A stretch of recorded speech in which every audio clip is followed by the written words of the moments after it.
Presenting the classics of Sam P. Chaladurai. Sam P. Chaladurai அவர்களின் போதனை களஞ்சியத்திலிருந்து.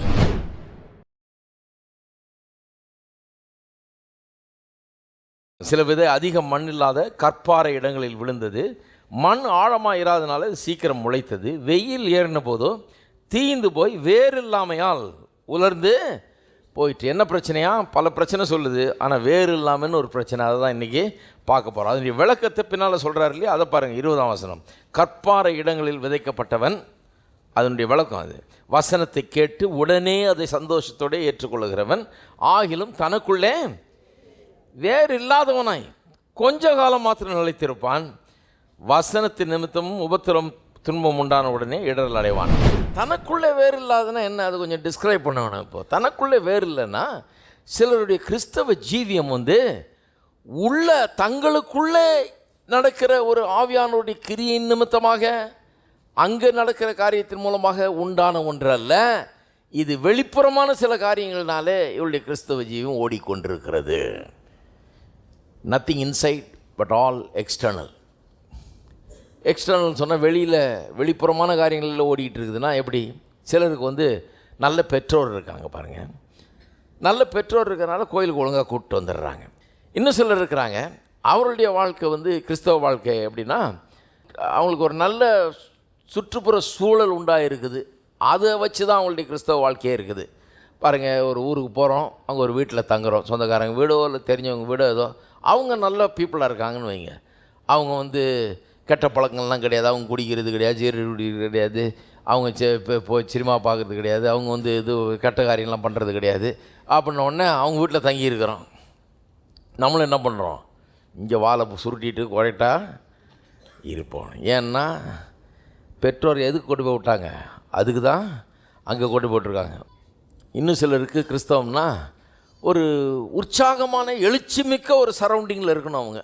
அப்போ தான் அவங்க நல்ல கிறிஸ்தவ வாழ்க்கை வாழ முடியும். எழுச்சி மிக்க ஒரு சரௌண்டிங் இல்லைன்னா அவங்க அப்படியே தோஞ்சி போயிடுவாங்க. இவங்களுக்கு எப்போவுமே ஹாட்டாக இருக்கணும். போனோம், யாராவது ட்ரம் அடிச்சு கிட்டார் வாஸ்து ஓன்னு அடிச்சுக்கிட்டே இருந்தாலும் அவங்களுக்கு ஹல்லேலூயா ஹல்லேலூயான்னு இருப்பாங்க. இல்லைன்னா புதுசுன்னு குளிர்ந்து போயிடுவாங்க. ஏன்னா அந்த ட்ரம்மு மிஸ்ஸிங்கு. அப்போ அவங்க என்ன சொல்கிறாங்க? சூழல் நல்லா இருந்தால் எனக்கு ரொம்ப நல்லா இருக்கும், நான் அப்படியே கிறிஸ்தவ வாழ்க்கையை நல்லா வாழ்ந்துட்டு போயிடுவேன் இல்லையா அப்படின்னு. இல்லை, சூழல் நல்லா இருக்காது. உலகம் முழுக்க சூழல் நல்லா தான் இருக்காது, கெட்ட சூழல் தான் இருக்குது.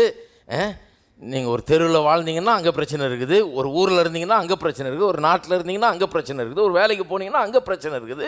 எந்த சூழல் கேட்குறீங்க நீங்கள்? எல்லா இடத்துலையும் ஆமே நல்ல இல்லையான்னு யாராவது சத்தம் போட்டுருந்தா நீங்கள் பெரிய கிறிஸ்தவ வாழ்க்கை வாழ்ந்துருவீங்களா? கிடையாதுங்க. எங்கே போனாலும் ஏதாவது பிரச்சனையை சந்திக்க வேண்டியது தான் இருக்குது. அதன் மத்தியில் கிறிஸ்தவனாக இருக்கவன் தான் உண்மையான கிறிஸ்தவன். உண்மையாக வேறு உள்ளே இருந்துச்சுன்னா பாருங்கள், மேப்போச்சா கிறிஸ்தவர்களாக இருக்கிறவர்களுக்கு முடியாது. அது ஏதோ பெற்றோர் போனதுனால கோயிலுக்கு போயிட்டு ஏதோ ஒரு நல்ல சூழல் இருக்கிறதுனால பரிசுத்தமாக வாழ்கிறேன் அப்படின்ற ஆளுகளுக்கு அது ரொம்ப அவசியமாக இருக்குது. ஏன்னா அது இல்லைன்னா அவங்களால முடியாது. உண்மையாகவே வேரூன்றி இருக்கிறவன், வேறு உள்ளவனுக்கு அவனை எந்த சூழலில் போடுங்க, ஒரு சபையே இல்லை, ஒரு விசுவாசியும் இல்லை, இயேசுவின் நாமத்தை சொல்கிறது கூட ஒரு ஆள் இல்லாத ஊரில் கொண்டு போய் போடுங்க, இவனால் அங்கே இருக்கிற 10 பேர் சொல்லிகிட்டு இருப்பான். அந்த மாதிரி மாற்றிடுவான் இவன் அவங்கள போல் மாற மாட்டான். இருக்கிறீங்களா? வேறு இல்லாததுனால் அப்படின்னா என்ன அப்படின்னு தான் சொல்லிட்டுருக்கோம். வேறு இல்லைன்னா என்ன அர்த்தம்ன்றது சொல்லிட்டுருக்கோம். சரி, இப்போ வேறுன்னா என்னன்னு பார்ப்போம். வேறு ரொம்ப முக்கியம் பாருங்கள். இந்த வேறு இல்லைன்னா என்ன ஆகிடுது? கொஞ்ச காலம் மாத்திரம். 21ஆம் வசனம் பாருங்கள். ஆகிலும் தனக்குள்ளே வேறு இல்லாதவனாய் கொஞ்ச காலம் மாத்திரம் நிலைத்திருப்பார்கள். எல்லாம் சொல்லுங்கள், கொஞ்ச காலம் மாத்திரம். சிலதெல்லாம் பிடிச்சிக்கணும் பாருங்கள். தனக்குள்ளே வேறு இல்லாதனால் கொஞ்ச காலம் மாத்திரம், இதெல்லாம் பிடிச்சிக்கணும். வெறும் வேறு இல்லைன்னு இல்லை, தனக்குள்ளே வேறு இல்லை, உள்ள தனக்குள்ளே இல்லை, எல்லாம் வெளியே இருக்குது. தனக்குள்ளே ஒன்றும் இல்லை, உள்ளேருந்து வெளியே வரல இந்த வாழ்க்கை, எல்லாம் வெளியில் இருக்கிற சூழ்நிலை நிமித்தமாக வாழ்கிற வாழ்க்கை. அது கொஞ்ச காலம் மாத்திரம். அந்த வாழ்க்கை எப்படிப்பட்டது? கொஞ்ச காலம் மாத்திரம். எல்லாம் சொல்லுங்கள் திரும்பி, கொஞ்ச காலம் மாத்திரம். பிரசங்கத்தை உள்ளே இறக்க பார்க்குறேன் நான். கொஞ்ச காலம் மாத்திரம்னா என்ன? இவங்க எவ்வளோ நாள் நிலச்சிருப்பாங்க ஆண்டவருக்குள்ளே? கொஞ்ச காலம் மாத்திரம். எவ்வளோ நாள் கோயிலுக்கு வருவாங்க? கொஞ்ச காலம் மாத்திரம். எவ்வளோ நாள் ஆண்டவரை இயேசுவை ஆண்டவர்னு அறிக்கை செய்வாங்க? கொஞ்ச காலம் மாத்திரம். எவ்வளோ நாள் ரொம்ப வைராக்கியத்தோடு இருப்பாங்க? கொஞ்ச காலம் மாத்திரம். ஹலோ, பார்த்துருக்கீங்களா அந்த மாதிரி கிறிஸ்தவங்கள? கொஞ்ச காலம் மாத்திரம் கிறிஸ்தவ நிறைய பேர் தெரியும் எனக்கு. அந்த மாதிரி கொஞ்ச காலம் மாத்திரம் கிறிஸ்தவர்கள். கொஞ்ச காலம் தான் அவங்க வாழ்வு. கொஞ்ச காலம்தான், கொஞ்ச காலம். ஓ அலையிலையோ அப்படி தானே. அப்புறம் பார்த்தா ஆளே காணும். கொஞ்ச காலம் மாத்திரம். அதான் சொல்லியிருக்கீங்க. ஆழம் இல்லாததுனால போட்ட உடனே டக்குன்னு கிளம்புமா மொளை. ஆனால் அப்புறம் பார்த்தா ஒன்றுமே இருக்காது திடீர்னு. ஏன்னா ஆழம் இல்லை, வேறு இல்லை, இது இல்லை, அது இல்லைன்னு 1008 பிரச்சனைங்க. அப்போ பாருங்கள், வேர் இல்லைன்னா பிரச்சனை தான். அந்த வேர் ரொம்ப அவசியமானதாக இருக்கிறது. அது இல்லைன்னா அந்த மரம், அந்த செடி தழைக்க முடியாது, அதுலேருந்து எந்த கனியும் உண்டாக முடியாது. அப்போ வேர்னா என்ன? வேர்னா என்ன? What is the meaning of the root? ரூட்னா என்ன பாருங்கள். ஒரு மரத்துக்கு வேருங்கிறது பூமிக்கு அடியில் இருக்கிற ஒன்று, கண்ணால் பார்க்க முடியாத ஒன்று, இல்லைங்களா? வெளியில் மரம் தெரியுது, இலை தெரியுது, கிளை தெரியுது, கனி தெரியுது, எல்லாம் தெரியுது. மரத்தினுடைய அழகு தெரியுது, அது பெருசாக படர்ந்து நிற்கிறது தெரியுது. ஆனால் வெளியில் எவ்வளோ மரம் இருக்குதோ அந்த அளவுக்கு பூமிக்கு அடியில் ஒரு மரம் இருக்குது. அதனால தான் வெளியில் இது இவ்வளோ பிரமாதமாக இருக்குது.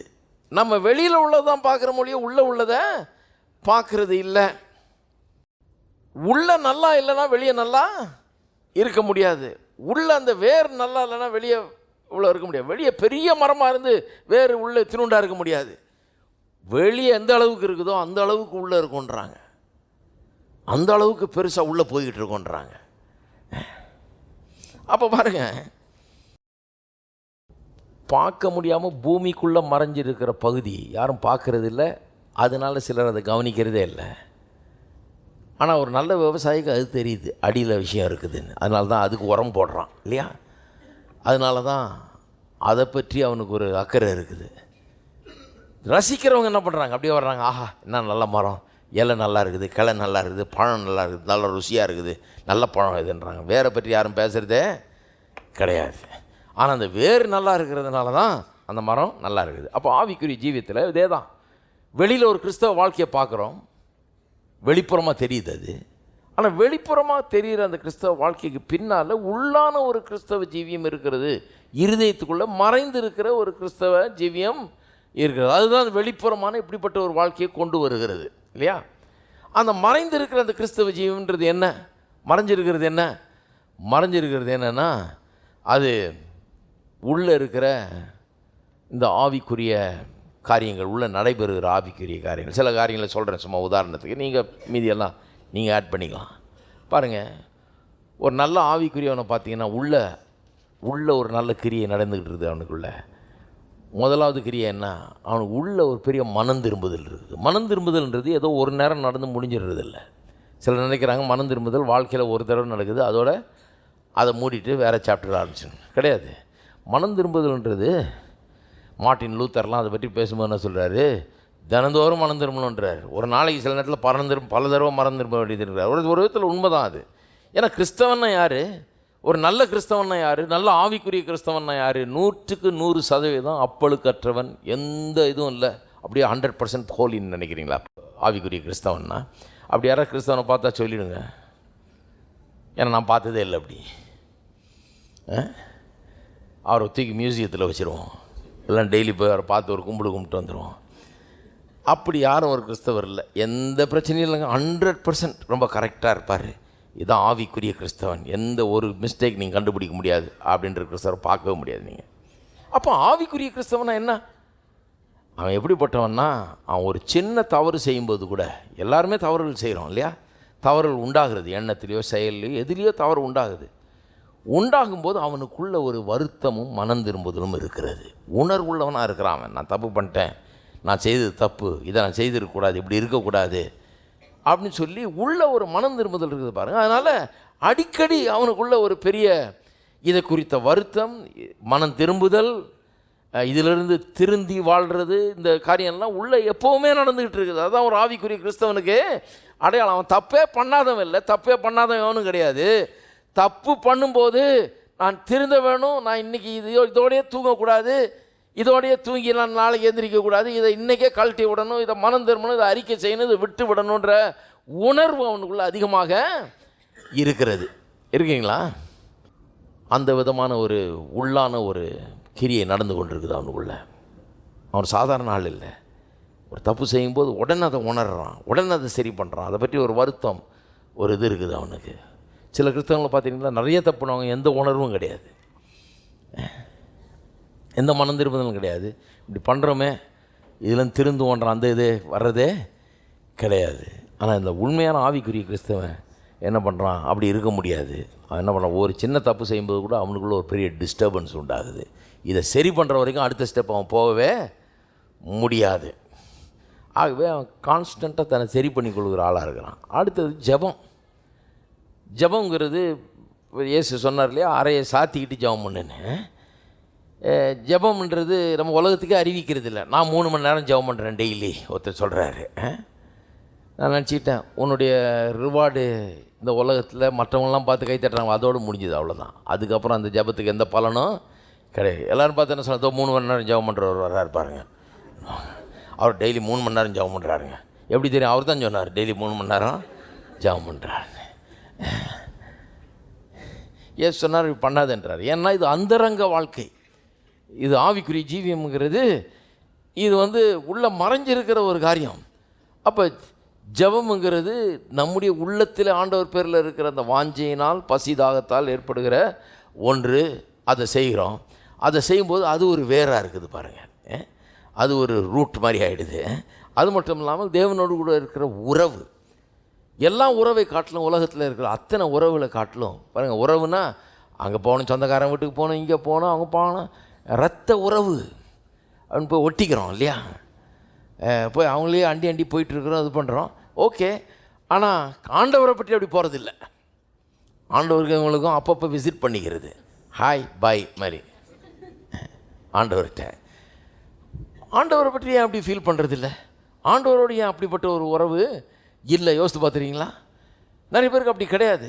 ஆண்டவரை பற்றி அப்படி நினைக்கிறது கிடையாது. சொந்தக்காரங்களை காட்டலாம் ஆண்டவர் என்றைக்கு முக்கியமாக தெரிகிறாரோ அன்றைக்கி தான் அது உண்மையான கிறிஸ்தவ ஜீவியம். ஆண்டவர் எல்லாத்தையும் காட்டிலும் ரொம்ப முக்கியமானவர். நமக்கு ஆண்டவரோடு கூட இருக்கிற உறவு எல்லாத்தையும் காட்டிலும் அவர் பெரியவர், எல்லாத்தையும் காட்டிலும் அவர் முக்கியம், எனக்கு அவர் தான் முக்கியம், எனக்கு அவரோடு இருக்கிற உறவு முக்கியம், ஐக்கியம் முக்கியம்னு நினைக்கிறது தான் சரியான ஒரு ஆவிக்குரிய வாழ்க்கை. அது மட்டும் இல்லாமல் ஆண்டவரை ஆராதிக்கிற ஒரு ஜீவியம், கர்த்தரை துதிக்கிறது, ஆராதிக்கிறது, அதில் பெறுகிற மகிழ்ச்சி. நிறைய பேருக்கு அதில் ஒரு மகிழ்ச்சியே கிடையாது பாருங்கள். அதில் ஒரு வருகிற ஒரு மகிழ்ச்சி. எத்தனை பேர் கர்த்தரை ஆராதிக்கும் போது மகிழ்ச்சி அடைகிறீங்க? பாட்டு பாடும்போது, ஆராதிக்கும் போது ஒரு பெரிய மகிழ்ச்சி உண்டாகிறது.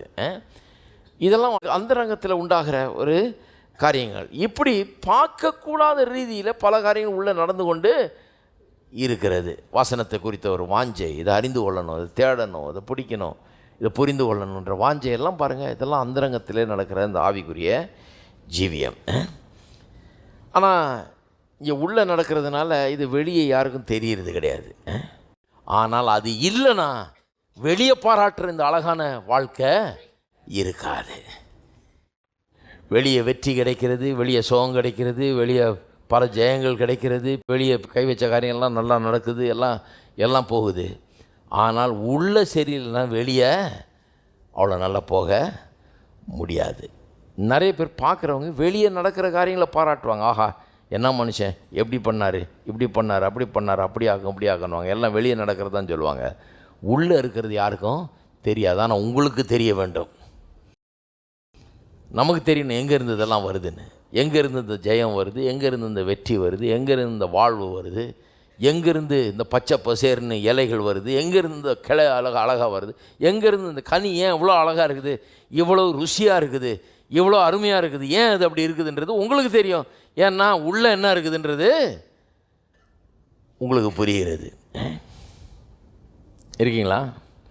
அப்போ ரூட்டுங்கிறது என்ன? நம்முடைய இருதயத்துக்குள்ளே நடக்கிற காரியங்கள், அதான் ரூட்டு. இன்னொன்று, இந்த ரூட், இந்த வேர் மரத்தை நிற்க வைக்குது பூமியில். வேர் இல்லாமல் மரம் நிற்கவே முடியாது. அவ்வளோ பெரிய மரம் எப்படி நிற்குது? ஒரு சின்ன காற்றடிச்சா கூட கீழே விழுந்துடணுமே மரம். ஏன் நிற்குதுன்னா இங்கே வெளியே தெரிகிற அந்த பெரிய மரத்தை போலவே உள்ள ஆழமாக போகுது. உள்ள ஆழமாக போகிறது மட்டும் இல்லை, படர்ந்து பெருகுறது பாருங்கள். எங்கே பார்த்தாலும் படர்ந்து பெருகி இருக்குது பாருங்கள்.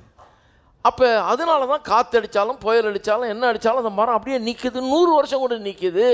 எல்லாத்தையும் பார்த்துருச்சு அந்த மரம். 100 வருஷமாக வந்து அத்தனை காற்றையும் பார்த்துருச்சு, அத்தனை புயலையும் பார்த்துருச்சு, அதை பார்த்துட்டு இதை ஓன்னு அடித்து எல்லாம் ஆகிருக்குது. ஆனால் இந்த மரத்துக்கு மட்டும் ஒன்றும் ஆகலை. ஏன்னா அந்த வேர் அப்படி உள்ள ஆழமாக போய் வேகமாக படர்ந்து பெரிய ஒரு விதத்தில் அது படர்ந்து இருக்கிறதுனால அது அவ்வளோ உறுதியாக நிற்கிறது. பாருங்கள், வாழ்க்கையும் அப்படி தான். கிறிஸ்தவ ஜீவியம்ன்றது அப்படி ஆழமாக போய் உள்ளத்தில் படர்ந்துருக்கிற ஒரு காரியம். இல்லைன்னா பாருங்கள், பல சந்தேகங்கள், பல கேள்விகள் இதெல்லாம் எழும்பியே புயல் மாதிரி காற்று மாதிரி அடித்து நம்முடைய கிறிஸ்தவ ஜீவியத்தை ஒன்றும் இல்லாமல் ஆக்கிடும். எத்தனை கேள்விகள் எழும்பும் பாருங்கள். எனக்கு ஞாபகம் இருக்கு, நான் படிக்கிற காலத்தில், பைபிள் காலேஜில் படிக்கிற காலத்தில் ஃபுல்லாக கன்ஃபியூஷன் தான். எதுவுமே விளங்கலை. ஒன்று விளங்குச்சுன்னா 10 விளங்காதது வருது. அதுக்கு முன்னால் ஆழமாக போகல. இது இப்போ படிக்க ஆரம்பித்தோன்னே என்ன ஆகுது, 1-2 விளங்குது, 10-20 விளங்க மாட்டேங்குது. எப்படி இருக்கும் பாருங்கள். ஒரு மாதிரி சோர்வாயிடும். சந்தேகம் நிறையா, இதை பற்றி சந்தேகம், அதை பற்றி சந்தேகம், இது பிடிக்கல, அது பிடிக்கல, இது என்ன, இதுக்கு யாரும் பதில் சொல்ல மாட்டேறாங்களே, அதுக்கு யாரும், இப்படி 1000 சந்தேகம் பாருங்கள். அப்படி இருந்தது. சந்தேகத்திலேயே நம்ம அப்படியே கிறிஸ்தவ வாழ்க்கையே விட்டுருவோமான்ற நிலைக்கெல்லாம் ஆகுது பாருங்கள். சில நேரத்தில் அந்த அளவுக்கு சந்தேகம் பெருகுது. ஆனால் அந்த சந்தேகத்தெல்லாம் தாண்டி தான் இவ்வளோ தூரம் வந்திருக்குது. இப்போ சந்தேகம்லாம் ரொம்ப குறைஞ்சிருச்சு, ரொம்ப குறைஞ்சிருச்சு. இப்போ வந்து யாருமே என்கிட்ட வந்து இந்த கிறிஸ்தவ விஷயம் ஒன்றும் இது கிடையாது, இந்த பைபிள் ஒன்றும் உண்மை கிடையாது, இது ஒன்றும் இதை நம்ப முடியாது, நீங்கள் இதை நம்பி ஒன்றும் செய்ய முடியாது அப்படின்லாம் சொல்லவே முடியாது. ஏன்னு சொன்னால் இது நல்லா ஆழமாக போயாச்சு. அப்போ வேறுங்கிறது நம்ம அவரை ருசி பார்த்துருக்குறோமா தனிப்பட்ட வாழ்க்கையில். கிறிஸ்தவ ஜீவியன்றது ஏதோ கோயிலுக்கு போனோம் வந்தோம், கிறிஸ்தவ குடும்பத்தில் பிறந்திருக்கிறோம், நான் இவ்வளோ நாள் அந்த கோயிலுக்கு போகிறேன் அப்படின்றது இல்லை கிறிஸ்தவ வாழ்க்கை. கிறிஸ்தவ வாழ்க்கை என்ன, நீங்கள் ருசி பார்த்துருக்கீங்களா அவரை? அவருடைய நன்மைகளை அனுபவித்து பார்த்துருக்கீங்களா? அவர் உங்களுக்கு தேவையில்லை சந்திச்சிருக்காரா? உங்கள் ஜெபத்துக்கு பதில் கிடச்சிருக்கா? உங்களுடைய வாழ்க்கையில் அற்புதங்களை நீங்கள் அனுபவிச்சிருக்கிறீங்களா? இப்படி அவரை இன்னும் அதிகமாக அறிஞ்சு அவருடைய அற்புதங்கள், அவர் தேவையில்லை சந்திக்கிறது, அவருடைய காரியங்கள் எல்லாம், அவர் நல்லவர் என்பதை ருசி பார்க்க பார்க்க பார்க்க ஒரு நாள் வரும் பாருங்கள். உங்களுக்கு எத்தனையோ காரியங்கள் அக்கடமிக்காக விளங்காமல் இருக்கலாம். வேத வசனத்திலேருந்து பெரிய பெரிய ஆளுகள் கூட சிலதெல்லாம் விளங்காமல் இருக்குது. விளங்காமல் என்றைக்குமே இருக்கும் சிலதெல்லாம், அதை விடுங்க. ஆனால் யாருமே வந்து கடவுள் இல்லை, கடவுள் நல்லவர் இல்லை, கடவுள் இப்படி செய்ய மாட்டார், இங்கே சொல்லியிருக்குது பொய்ன்னு உங்கள்கிட்ட சொல்லவே முடியாது. ஏன்னா அவ்வளோ ஆழமாக நீங்கள் அவரை அறிந்து வைத்திருப்பீர்கள். அதுதான் வேறு. அவரை அறிந்து கொள்வது தான் இது. அவரோட கனெக்டடாக இருப்பது, அவரோடு கூட உறவுள்ளவர்களாக இருப்பது, அதுதான் சரி. ரூட்னா என்ன? வேறு நிலைத்திருக்கவும் உதவுகிறது, நிலைத்திருக்க உதவுகிறது. நிற்கிறது மட்டும் இல்லை, மரம் நிலச்சி நிற்க உதவுகிறது. கொஞ்சம் காலம் மாத்திரம்தான் நிலைத்திருக்கிறாள், ஏன்னா வேறு இல்லை. ஆனால் வேறு இருந்தால் என்ன, அது நிலைத்து நிற்பார்கள். கடைசி வரைக்கும் நிலைத்து நிற்க முடியும் பாருங்கள். அது மட்டும் இல்லை, வேர் வந்து வாழ வைக்கிறது. இது ரொம்ப முக்கியமான காரியம் பாருங்கள், வாழ வைக்கிறது. நான் விவசாயி இல்லை, ஆனால் இது படிக்கும்போதே நமக்கு விவசாய ஆயில் போல இருக்குது. சைட் பை சைடு வயலும் வாழ்வும் படிச்சுட்டு இருக்கிறேன் நான். வெற்றியும் வாழும் கூடயே வந்துக்கிட்டு இருக்குது. அது புரிஞ்சால் தான் இது புரியுது. இந்த வேர் வந்து எப்படி வாழ வைக்குது நான் சொல்கிறாங்க வேரை பற்றி. அது உள்ளே போய் என்ன பண்ணுதான், அந்த மரத்துக்காக இந்த போட்ட விதையை போடுறீங்க, விதை போடணும், வேர் அப்படியே உள்ளே போகுது. ஏன்னா இது மரமாக ஆகணும், கனி தரணும், இலைகள்லாம் உருவாகணும், பெருசாக வளரணும்னா இந்த விதையிலிருந்து கிளம்பி வேர் உள்ளே போய் கீழே போய் அது அப்படியே ட்ராவல் பண்ண ஆரம்பிக்குதான். ட்ராவல் பண்ணி அப்படியே போகுது. எதை தேடி போகுது? ஆகாரத்தை தேடி, தண்ணியை தேடி போயிட்டே இருக்குது. அப்படி போனால் பெரிய பாறை இருக்குது, அந்த பாறையில் போக முடியாமல் அப்புறம் எப்படி சுற்றி போகுது. இப்படியே சுற்றி சுற்றி சுற்றி சுற்றி சுற்றி போய் போய் போய் போய் தண்ணி கிடைக்கிற வரைக்கும் விடாதான். தண்ணி கிடைக்கிற வரைக்கும் விடாமல் போய் தேடி பார்த்து அந்த தண்ணியை, இந்த மரத்துக்கு வேண்டிய அத்தனை ஆகாரங்களையும் கண்டு அதை உள்வாங்கி எடுத்து அங்கேருந்து அதை சுமந்து கொண்டு வந்து இங்கே நிற்கிற அந்த மரத்துக்கு கொடுத்து, இந்த மரத்து அழகான இலைகள், அழகான கிளைகள், அழகான பழங்கள் உண்டாகத்தக்கதாக இந்த கிளைக்கு அதை பகிர்ந்து கொடுக்கிறது அந்த வேர். அப்போ உள்ள ஆழமாக கர்த்தரோடு உறவு உண்டாகும்போது, ஆழமாக போகும்போது, ஜெபத்திலையும் கர்த்தரோடு இருக்கிற உறவுலையும் நெருக்கத்திலையும் இதில் ஆழமாக போகும்போது, அதிலிருந்து தான் என்ன உண்டாகிறது, நம்முடைய வாழ்க்கைக்கு வேண்டிய அத்தனை சத்துக்களும் அதில் தான் உண்டாகிறது. அத்தனை பலனும் சத்துக்களும் நமக்கு தேவையான அத்தனை காரியங்களும் அதிலிருந்து தான் உண்டாகுது. கர்த்தரோடு கூட இருக்கிற நம்முடைய உறவு தான், அவரோடு கூட நமக்கு இருக்கிற உறவு தான் என்ன பண்ணுது, அவரிலிருந்து அந்த ஜீவனை பெற்று நமக்குள்ளே கொண்டு வந்து கொடுக்கிறது. அதனால் அந்த வேர் ரொம்ப முக்கியம். கர்த்தரோடு நமக்கு இருக்கிற உறவு தனிப்பட்ட முறையில் தனக்குள்ளே வேறு இல்லாததுனால் அப்படின்றது. அப்படின்னா தனிப்பட்ட உறவு. பெற்றோர் கோயிலுக்கு போயிட்டு இருந்தாங்கன்றது இல்லை, எங்கள் பிரசங்கியார் நல்லவர்ன்றது இல்லை, ஏதோ ஒரு நல்ல வீட்டில் இருக்கிறேன் நான், அவங்க என்ன பார்த்துக்கிறாங்க, எதுவும் கெட்டது நடந்துடாமல், அப்படி இல்லை. தனக்குள்ளே வேர், இண்டிவிஜுவலாக நமக்குள்ளே வேர் இருக்குது. அப்படின்னா இண்டிவிஜுவலாக ஒரு கன்வர்ஷன், இண்டிவிஜுவலாக ஒரு பெரிய மாற்றம் உள்ள ஒரு ஆவியானவருடைய செயல், இண்டிவிஜுவலாக சில காரியங்கள் உள்ள நடக்குது, தனிப்பட்ட முறையில் நடக்குது. இது ஆழமாக போக போக போக போக என்ன ஆகுது, இங்கே மரம் ரொம்ப பியூட்டிஃபுல்லாக ஆக ஆரம்பிக்குது. பார்க்குறவங்களாம் அந்த வீட்டை பார்த்தா மாதிரி தான், ஆஹா மரம் என்ன ஜோராக இருக்குது, இலை இவ்வளோ நல்லா இருக்குது, பழம் இவ்வளோ நல்லா இருக்குன்னுவாங்க. அது ஏன்னா வேறு அவ்வளோ வேலையும் செஞ்சுருக்குது. இது நல்லா வர்றதுக்கு எது காரணம், வேறு தான் காரணம். இருக்கீங்களா? அப்போ எத்தனை பேர் நினைக்கிறீங்க வேறு ரொம்ப முக்கியம்னு? அந்த வேறு என்ன, ஆண்டவரோடு கூட உங்களுக்கு இருக்கிற உறவு, அவரை குறித்த வாஞ்சை, பசி, தாகம், அவரோடு இருக்கிற கனெக்ஷன், அவரோடு இருக்கிற ஐக்கியம், அவருக்கு உங்களுக்கு இருக்கிற அந்த பரிமாற்றம். அது தனிப்பட்ட முறையில் ஏதோ யாரோ போனாங்க கோயிலுக்கு, நான் கூட போனேன், அங்கே தான் கூட வந்துகிட்டு இருக்கிறேன், அப்படி இல்லை. உங்களுக்கும் அவருக்கும் இருக்கிற காரியம், இதிலிருந்து தான் உங்களுக்கு வாழ்க்கைக்கு வேண்டிய எல்லா பலனும் வருகிறது. இல்லைன்னா என்ன ஆகிறது பாருங்கள்.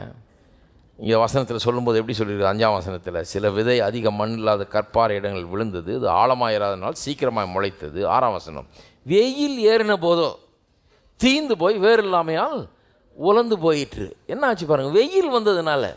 இப்போ வெயில் வர்றதை தடுக்க முடியாது, வெயில் வந்து தான் ஆகும். வெயில் வந்ததுன்னா சூடு வந்து தான் ஆகும்.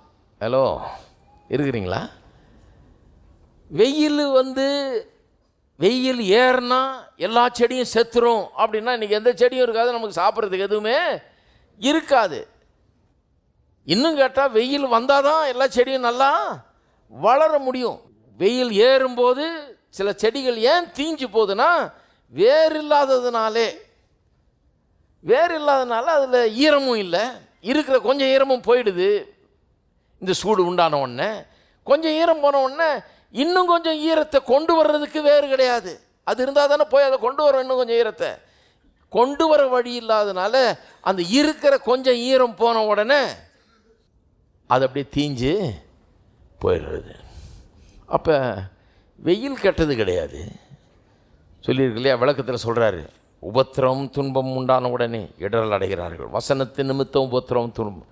அந்த வெயிலை இதுக்கு ஒப்பிடுறாரு, வசனத்தின் நிமித்தம் உண்டாகுகிற உபத்திரம் துன்பம். அப்போ உபத்திரமும் துன்பத்தினால யாரும் மடிஞ்சு போகிறது கிடையாது, ஒன்றும் இல்லாமல் போகிறது கிடையாது. எல்லாருமே உபத்திரமும் துன்பத்தெல்லாம் சகிச்சிருக்கிறோம். நீங்கள் பெரிய பெரிய ஆளுங்கள்லாம் கேட்டு பாருங்கள், எல்லா உபத்திரமும் துன்பத்தையும் பார்த்துட்டு தான் பெரிய ஆள் ஆகிருக்கிறாங்க. இருக்கீங்களா? உபத்திரமும் துன்பம் பார்க்காத ஆளே கிடையாது. வாழ்க்கையில் பல கஷ்டங்கள், பல சவால்கள், பல எதிர்மறையான சூழ்நிலைகள்லாம் பார்த்துட்டு தான் பெரிய ஆள் ஆகிறாங்க. அப்போ உபத்திரமும் துன்பம் நம்மளை அழிக்க வர்றது இல்லைங்க, அது அழிக்க முடியவே முடியாது. ஆனால் இங்கே வேறு இல்லைன்னா, ஆண்டவரோடு சரியான உறவு இல்லைன்னா, நம்ம ஆழமாக அந்த உறவில் போகலன்னா, உபத்திரம் துன்பம் வரும்போது ஆட்டங்கன்றோம், ஈஸியாக அது தீந்து போகிறது, உலர்ந்து போகிறது. வேறு நிறைய இருந்ததுன்னு வைங்க, வேறு நல்லா ஆழமாக போயிருந்ததுன்னு வைங்க, வெயில் ஏறின உடனே என்ன ஆகுது,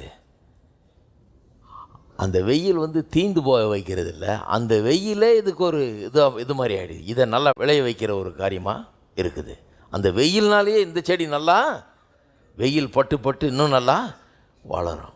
நான் சொல்கிறேன், வசனத்து நிமித்தமாக வருகிற உபத்திரம் துன்பங்கள், அதன் மத்தியிலே நீங்கள் வேறுள்ளவர்களாக இருந்தீங்கன்னா, ஆண்டவரோட ஆழமான தொடர்புள்ளவர்களாக ஐக்கியம் உள்ளவர்களாக இருந்தீங்கன்னா, வருகிற உபத்திரம் துன்பங்கள் உங்களை அழிக்காது.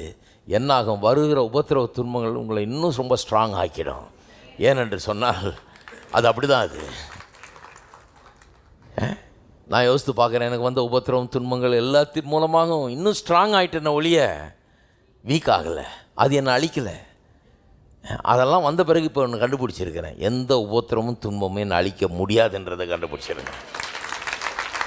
அழிக்கவே முடியாதுங்கிறத கண்டுபிடிச்சேன். பாருங்கள், இஸ்ரேல் மக்கள் அப்படி தான்.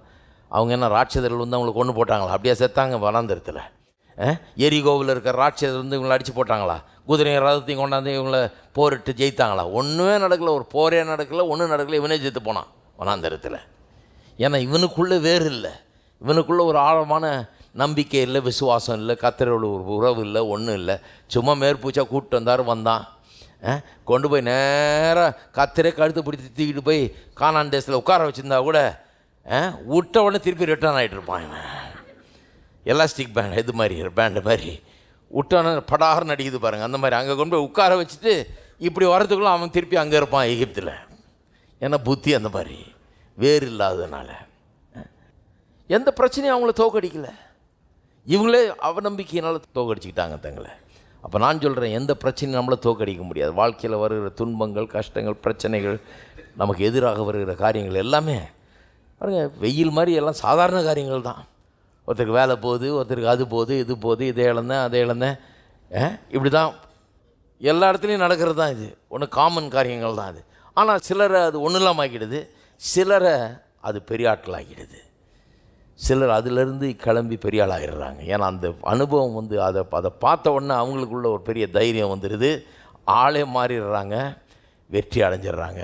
ஏனென்று சொன்னால் உபத்திரமும் துன்பமும் நம்மளை அழிக்க முடியாது. ஏனென்றால் நம்முடைய வேர் ரொம்ப ஆழமாக கர்த்தருக்குள்ளே, இயேசுக்குள்ளே போயிருக்குது. இந்த வேருங்கிறது இயேசுவோடு உங்களுக்கு இருக்கிற ஆழமான உறவு, ஐக்கியம். அதில் ஆழமாக போகும்போது வாழ்க்கை ரொம்ப பிரமாதமாக வெளியே உருவாகிறது.